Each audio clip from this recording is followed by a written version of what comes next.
Okay guys, we're going to start today's lesson. Actually, we're going to start two lessons today, lesson 10 and 11. Lesson 10 is a pretty short lesson and probably something we're already familiar with, the Pythagorean theorem. And so we're going to jump right into that and give you just some rehash, just a recall from Algebra 1 what our Pythagorean theorem was. We've probably all heard our Pythagorean mentioned as a squared plus b squared equals c squared.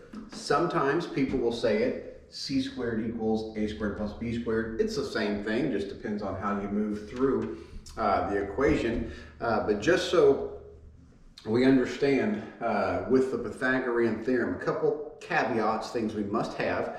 Number one, it has to be a right triangle. Why does there have to be a right triangle? Because there has to be a hypotenuse.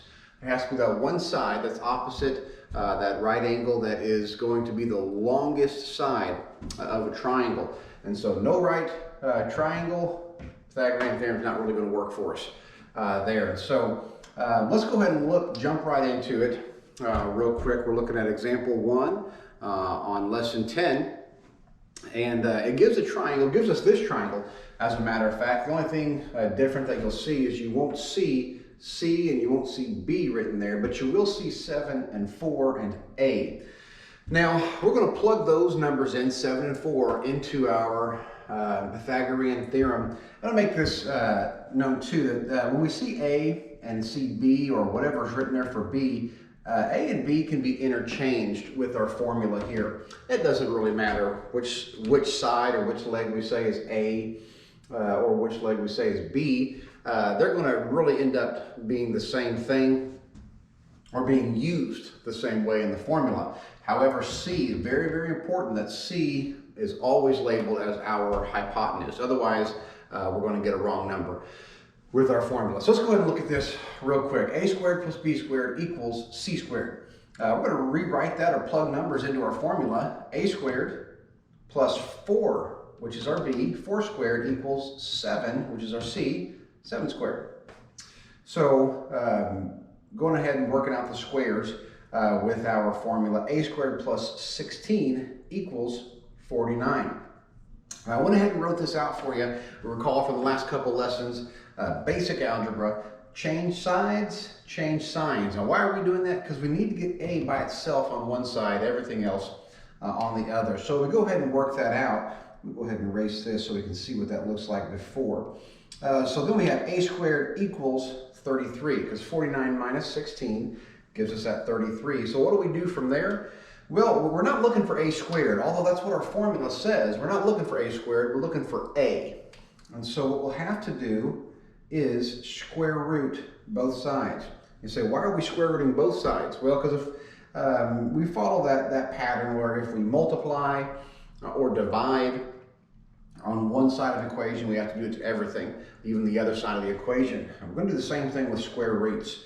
So if we square root the a squared, in order to get a, we have to square root the other side to keep the formula equal, or to keep each side equal, to call it an equation. And so now a equals the square root of 33. You say, well, that's not very satisfying, having the answer as the square root of 33. I would agree. I don't like to have answers like this, but it's just a basic formula and a basic problem to show you how we can solve for a. Nonetheless, the square root of 33 is our answer to solve for a. Okay, so we're going to look at another problem. If you look at example 10.2, this is on page 60 of your book. It says, use a Pythagorean theorem to find the distance between the points 4, 2, that's an ordered pair, and -3 and 4. It's also an ordered pair. First things first, we're going to draw our coordinate system, which we did. I went ahead and pre-drew that out. I gave us 4 points on each side, positive x, positive y, and negative y. I'll go ahead and label our axes. There, x and y. Okay, so our very first point that we're going to put up is 4 and 2. I'm going to go ahead and write that in right here. Remember, every ordered pair always goes in alphabetical order, x and then y. So 4, 2, we'll say 1, 2, 3, 4 on the x and 1, 2 on the y. That gives us that point. And then we have another point that's given to us in the book, and it's -3 and 4. So negative 3 and 4. What do we do there? Well, we're going to go negative 3 on the x, 1, 2, 3, and 4 on the y, positive 4, 1, 2, 3, 4.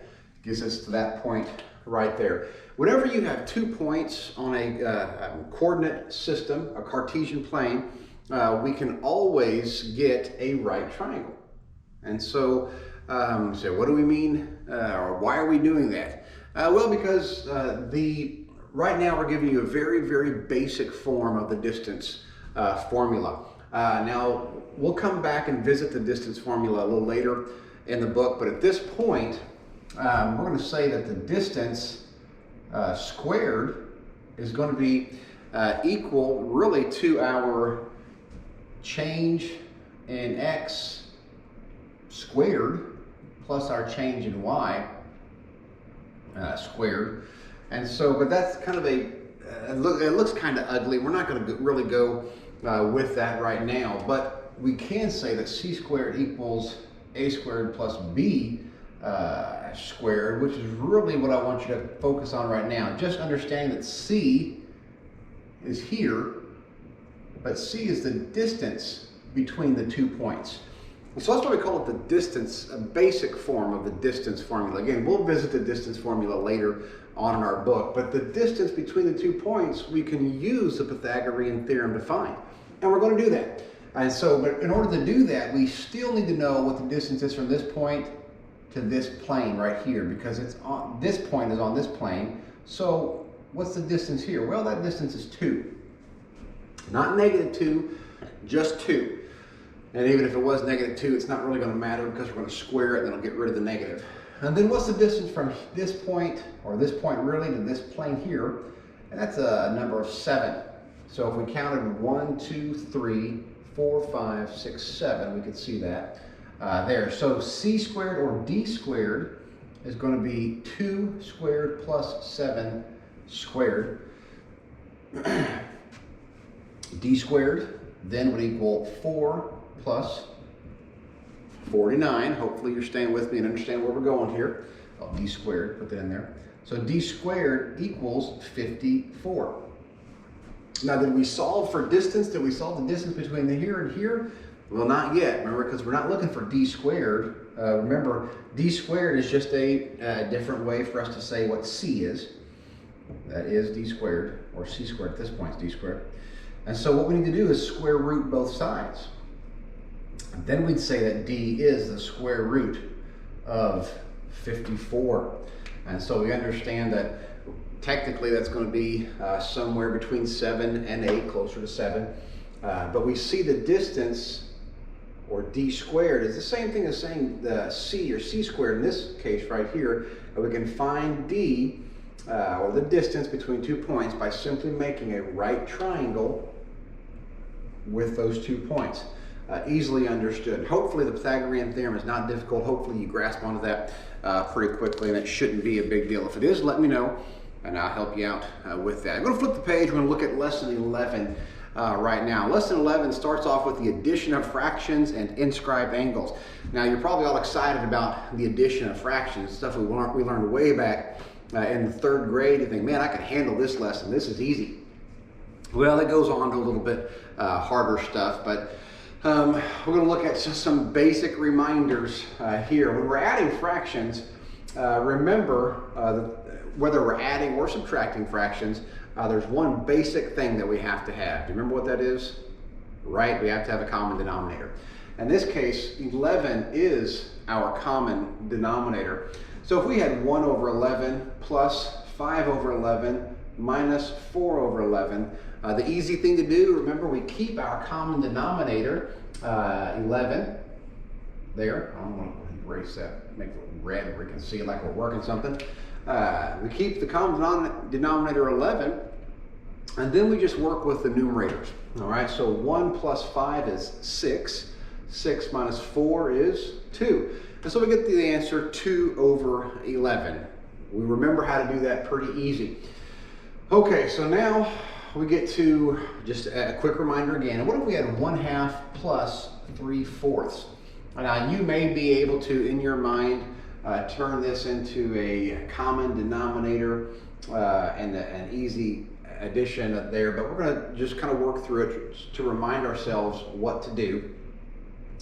And while we're doing this, we're going to employ the denominator-numerator rule. And that very, very simply just reminds us that whatever we do to the denominator, we have to do to the numerator in order to keep the value of that fraction as the same thing. So we understand that 4 over 8 is the same fraction as 1 over 2.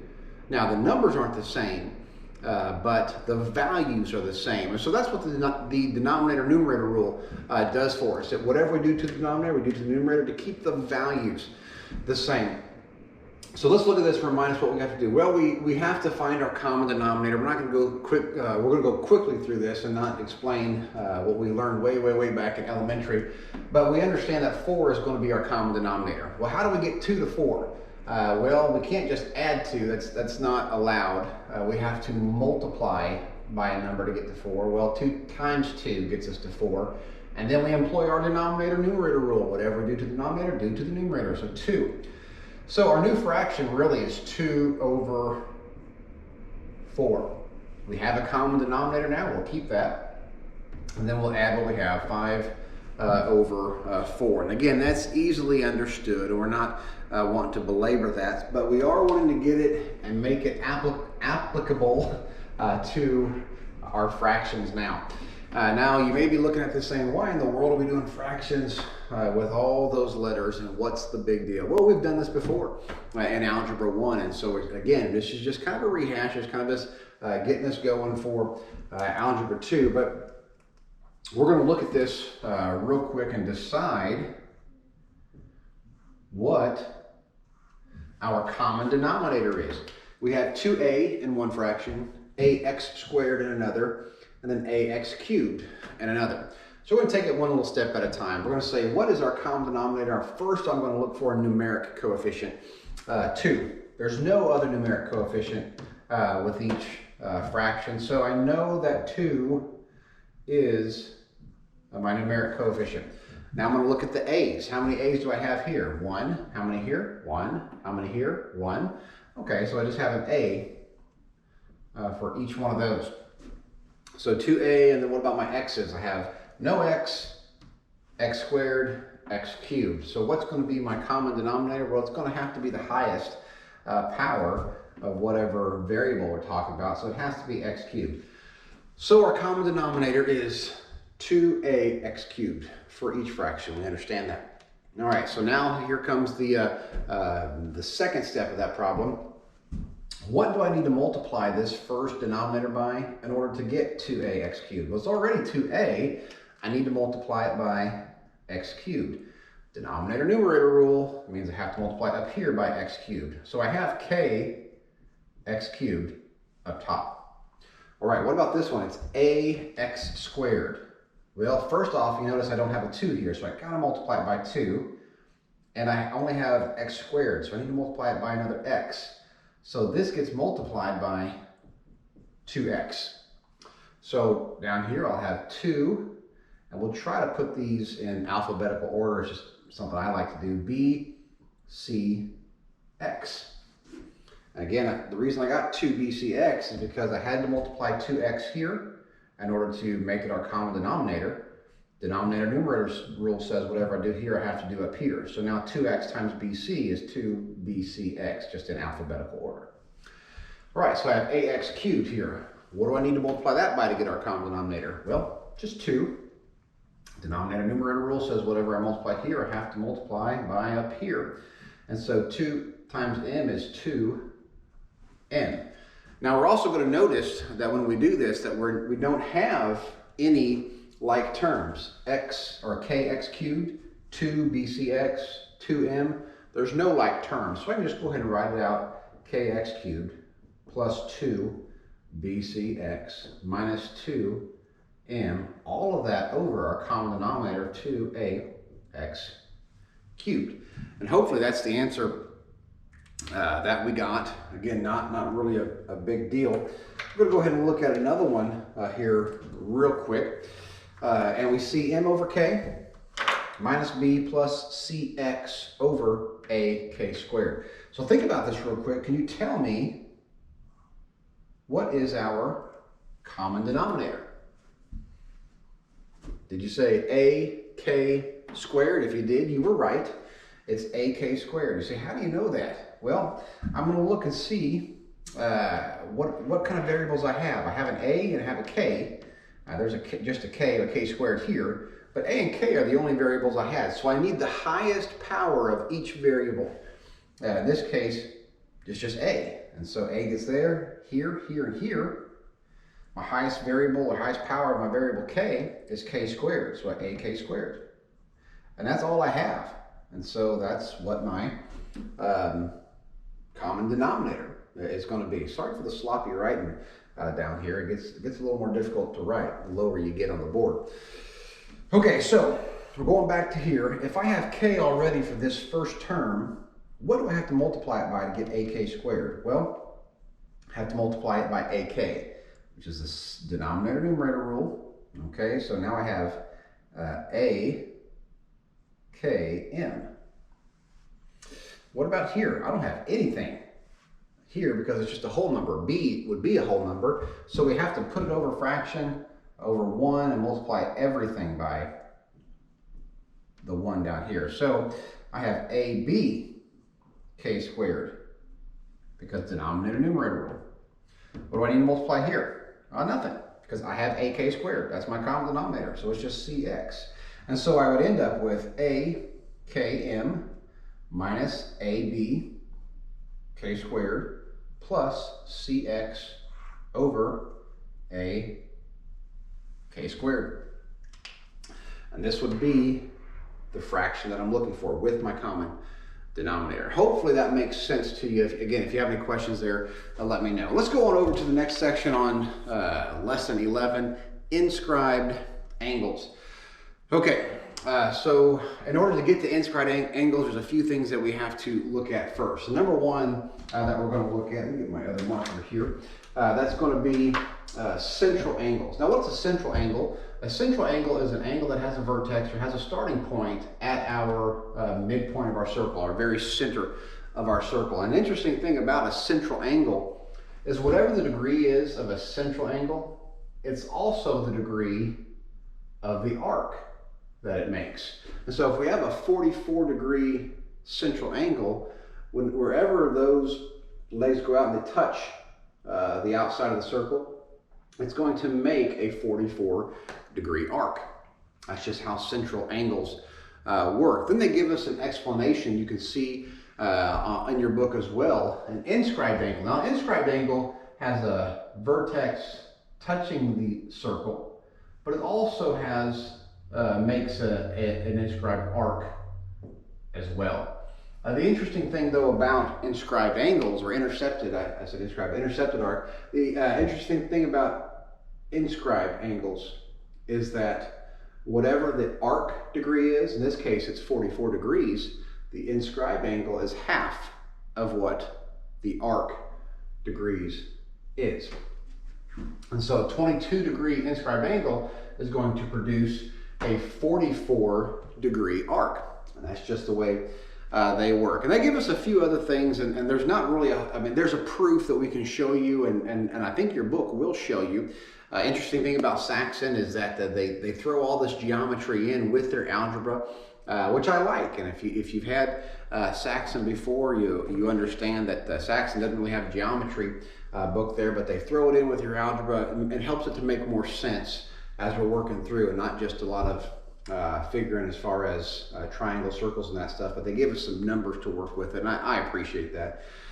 But if you go on down here, we're going to see something real quick. Your book says about center there, it says any inscribed angle that intercepts a diameter is a 90-degree angle. Just something we need to understand and know, that if we have an inscribed angle, remember the vertex is touching the circle, and it intercepts the diameter. Remember, the diameter is a line that shoots from one side of a circle to the other, but it goes through the center of the circle. And so here, just something you need to know, that if it does that, this angle right here is 90 degrees, always will be 90 degrees. It's just how it works. We also are going to learn later on in a lesson maybe some proofs of how some of these angles will work. You say, well, what in the world is that? What does this mean right here? We'll run you through real quick and show you how it works. This is our center point of the circle. We have an intercepted arc right here of 80 degrees. So that means angle 1 right here is also what? Well, it's 80 degrees. And if angle 1 is 80 degrees, what is angle 3 going to be? Hopefully you said 100 degrees. And you say, well, how do you know that? Well, because a straight line always equals a total of 180 degrees. If it's 80 right here, this angle has to be 100. And notice that we have two angles here, two more angles. They're both marked 2. You say, well, why is that? Well, they're both marked 2 because they're the same angle. And say, well, how do you know that? Well, because they're the same distance from center point to touch circle, center point to touching the circle, we call the radius. If they're the same distance, it's going to form the same angle with this other line here. So they're both going to be 40 degrees. Well, how do I know it's 40? Well, because again, I knew this angle 3 is 100, and I know that every triangle, interior angles together add up to be 180. And if this is 100 and these two angles are the same, then those two angles have to be 40. Okay, so gone through that real quick, but we'll talk more about this later on in some lessons and some proofs of why and how they work. Let's go ahead and get into our lesson 11.3 example. They want us to solve for x. Okay, so let's do that. Let's solve for x. We have a circle here. We notice that we have an inscribed angle of 40 degrees. And we have a distance from here to here of 5x degrees. We have a distance from here to here of 7x plus 40 degrees. I said, well, what can we do with that? Well, we know the total distance around the circle is how many degrees? You remember how many degrees are total in the circle? 360. The problem is that we don't have anything given to us for that particular arc. Can you tell me what this section here, what this arc would be? Well, the inscribed angle is 40. That means that arc is going to be what? Yeah, that arc is going to be 80. And so now we have an equation we can work with. We can say that 5x plus 7x plus 40 plus 80, that we were given here, equals 360. Boy, that's some sorry looking writing there. All right, we're going to do what we did in past lessons. We're going to get the x's on one side because we're trying to solve for x, everything else on the other. But we can add like terms first to begin with. We have 5x and 7x, that's 12x, plus 120, because 40 plus 80 is 120, equals 360. Now remember from here, we're going to take our 120 because we're looking for x, get x on one side. It's a plus 120, change sides, change signs. So we have 12x equals 240. Well, what do we do from this point? We're going to inverse operation. We're going to divide by 12 to unlock that 12 in the x. What we do to one side, we do to the other. Those 12s are going to cancel. So x equals 240 divided by 12. 240 divided by 12 is 20. And so that gives us x just by knowing some basic algebra, just by knowing a little bit about geometry and inscribed angles compared to the intercepted arcs, and then knowing a little more about that circle of 360 degrees. This kind of stuff you say, well, when will I ever use this? This kind of stuff's been used for hundreds and thousands of years in buildings, all the way back even to the ancient Egyptians and what they used to build, how they built the pyramids, all kinds of amazing stuff with the use of basic geometry. And it will help you in life one day to have a grasp of this, and hopefully maybe we'll see it come to fruition a little sooner. So going back through again, this is lesson 10 and lesson 11. If you have any questions for lesson 10 or 11, let me know. I'm glad to help you out. And as always, we look forward to getting back into class and seeing each and every one of you there.